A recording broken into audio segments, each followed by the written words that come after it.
Guys, আজকের দিনটা অন্য দিনের থেকে একটু আলাদা, আর ওই জন্যই আমরা হয়তো এতটা হাসি হ্যাঁ খুশি আসলে আছি। কি জানো তো, আমরা আছি হয়তো সেম প্লেসে, সেম জায়গাতে, হয়তো সেম রকমের ড্রেস, এইগুলো অনেক রকম অনেকবার ধরে পরে এসেছি, হয়তো আমরাও সেমই আছি, ঠিক আছে, বদলায়নি খুব একটা, বাট সিচুয়েশনটা বদলে গেছে। আগে বাড়িতে না বলে আমি এই ছেলের সাথে দেখা করতাম, আজকে ফার্স্ট টাইম আমি বাড়িতে বলে এসেছি আমার সাথে দেখা করতে যাচ্ছি। ভাই সেই লেভেলের ফিলিংস হচ্ছে, মানে অন্যদিন মানে আমরা খুব খুশি। আমরা মানে এইটুকু বলতে চাই, তোমরাও নিজেদের প্রিয় মানুষের সাথে হাতে হাত রেখে লড়াই করে যাও। একদিন একদিন ওই মানুষটাকে, ওই বাবাটাকে যে মেরেছে, যে অপমান করেছে, তাকেই বলে আসবে বাবা আজকে জামাইয়ের সাথে দেখা করতে যাচ্ছি।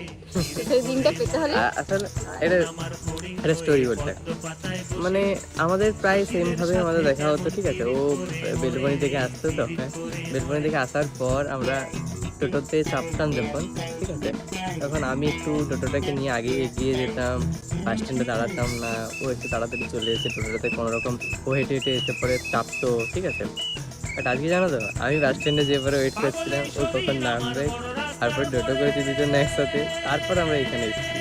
তো এই পথটা যে এতটা দূরে এসছে বা এতটা কাছে এসছে, লড়াইটা কি, লড়াইটা এতটা সহজ ছিল না যতটা আমরা, আর লড়াইটা এত সহজ ছিল না বলেই আজকে আমাদের মুখে এই এই হাসিটা এক্সট্রিম লেভেলের হাসিটা আছে।